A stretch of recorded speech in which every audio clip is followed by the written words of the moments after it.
Assalamualaikum warahmatullahi wabarakatuh. Perkenalkan kelompok perancangan basis data kami yang berjudul Sistem Informasi Pendidikan pada SDN Pasir Talaga 1, Kota Karawang. Mungkin ini anggota kelompok kami.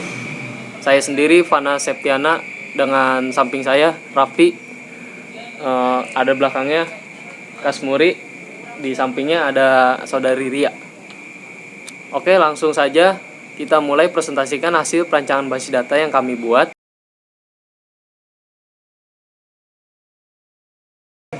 Oke, langsung saja. Perancangan basis data Sistem Informasi Pendidikan pada SDN Pasir Talaga 1, Kota Karawang. Latar belakang, pada era globalisasi ini, teknologi ini komputer desktop atau bahkan laptop menjadi pemandangan yang biasa, yang tidak asing di beberapa sekolah. Namun di beberapa sekolah itu pula belum menggunakan komputerisasi, bahkan belum memiliki database untuk menyimpan data-data di sekolah tersebut. Sungguh sebuah ironi, sekolah-sekolah memang sudah menerapkan penyimpanan data siswa pada komputer, hanya saja data tersebut biasanya masih disimpan di lembar kerja atau masih menggunakan Excel. Maka tetap saja data sebanyak itu susah untuk ditemukan dan sering terjadi penumpukan data atau redundansi data. SDN Pasir Talaga 1, Kota Karawang adalah salah satu sekolah berupaya memperhatikan penyimpanan arsip-arsipnya dalam melakukan pendataan. Di sekolah ini pendataan siswanya dan beberapa arsip dicatat dalam lembar kerja seperti Microsoft Word atau Excel. Banyak terjadi penyimpangan, diantaranya adanya perbedaan data siswa dengan keadaan sebenarnya, dan juga terjadi penumpukan data.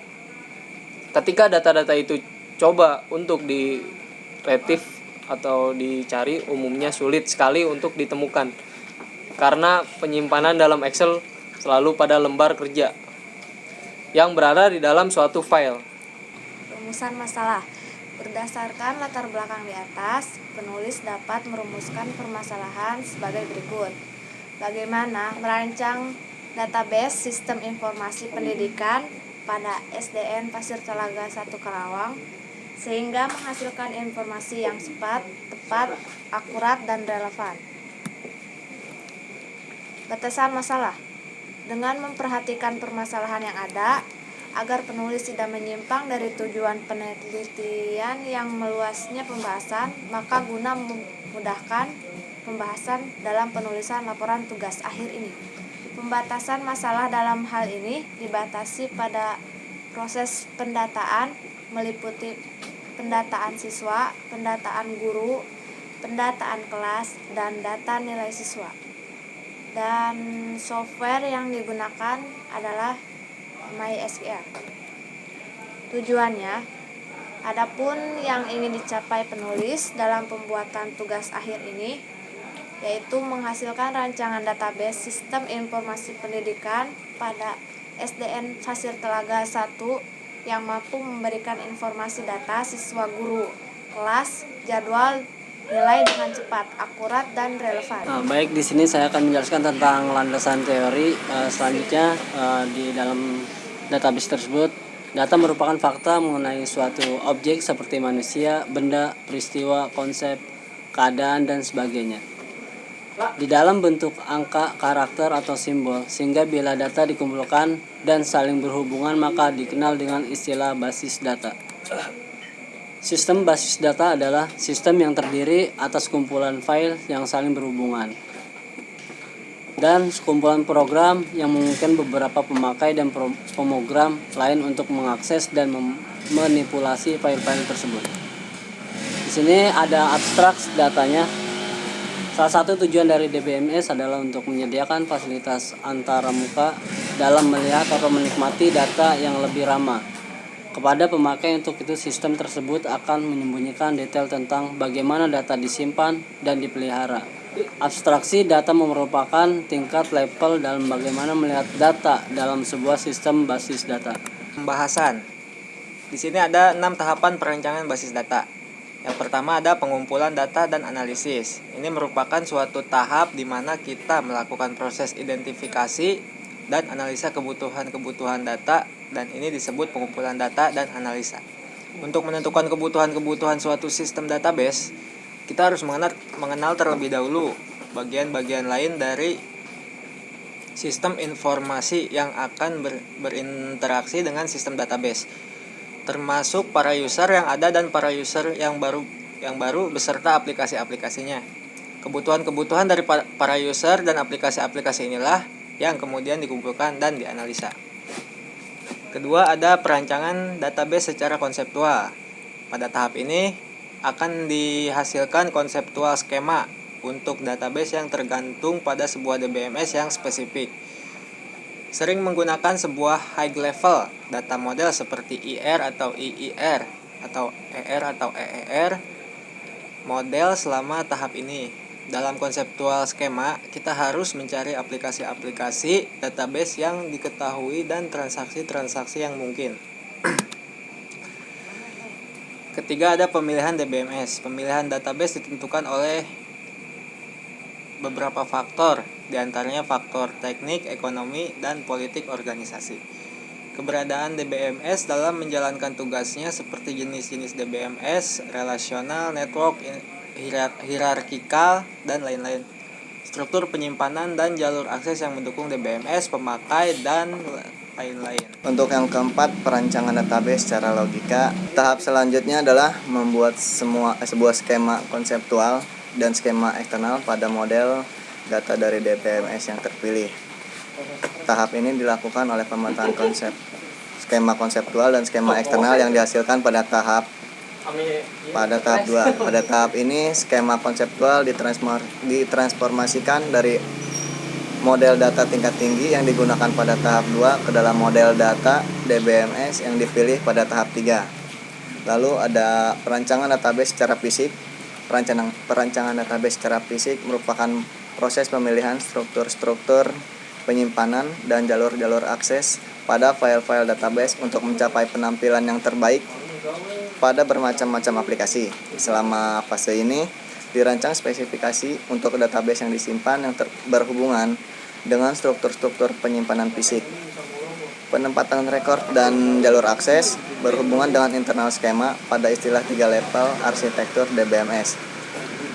Kemudian ada yang keenam, implementasi sistem database. Pada tahap ini, desainer atau perancang melakukan uji coba terhadap database. Uji coba meliputi instalasi software database, pelatihan untuk pengguna, uji coba pengguna, pencetakan dan tampilan hasil dan lain sebagainya. Ya, kembali lagi dengan saya. Sekarang di sini saya akan menjelaskan relasi antar tabel dari database yang telah kelompok kami buat. Di sini ada database SD1 PSD dengan ada tabel guru, tabel kelas, tabel mapel, dan tabel siswa. Yang pertama, tabel guru. Ya, di tabel guru ini di sini ada NIP guru, nomor induk pegawai. Di sini ada nama guru, ada alamat, dan jenis kelamin guru. NIP guru telah ditentukan sebagai primary key dan auto increment. Dan ini nilai-nilai contoh nilai gurunya. Lalu ada tabel kelas. Nah, ini contoh tabel kelasnya, nilai tabel kelas. Pada tabel kelas ini ada kode kelas dan nama kelas, di mana kode kelas adalah primary key dengan auto increment, dan ada nama kelas untuk penamaan kelasnya.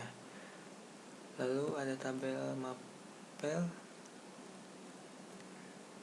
Ini contoh isi dari tabel mapelnya. Di tabel mapel ini ada kode mapel dan nama mapel, di mana kode mapel itu sebagai primary key maksud saya, dan dia itu auto increment.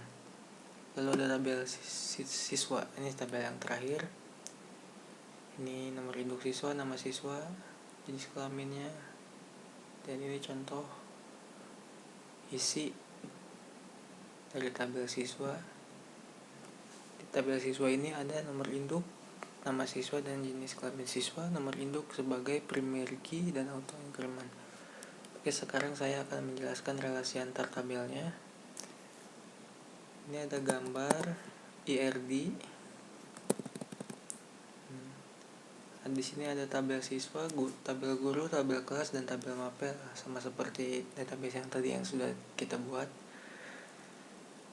Di tabel siswa ini dia berelasi dengan tabel guru dan berelasi dengan tabel kelas. Lalu tabel guru juga berelasi dengan tabel siswa dan tabel mata pelajaran. Tabel siswa ini relasinya many to one kepada tabel guru, dimana maksudnya many to one itu kan beberapa siswa diajar oleh satu guru. Lalu tabel guru berelasi dengan tabel mapel, dimana banyaknya guru mengajar beberapa mapel. Jadi berelasi tabel guru ke tabel mapel ini many to many. Lalu tabel siswa dengan tabel kelas relasinya many to one. Beberapa siswa menempati ruangan atau menempati kelas 1A 1B misalkan. Jadi relasinya many to one. Oke, sekian yang bisa saya sampaikan. Mudah-mudahan bermanfaat. Kurang lebihnya kami kelompok perancangan sistem informasi SDN Pasir Telaga 1 Karawang mohon maaf. Wabillahi taufiq wal hidayah. Wassalamualaikum warahmatullahi wabarakatuh.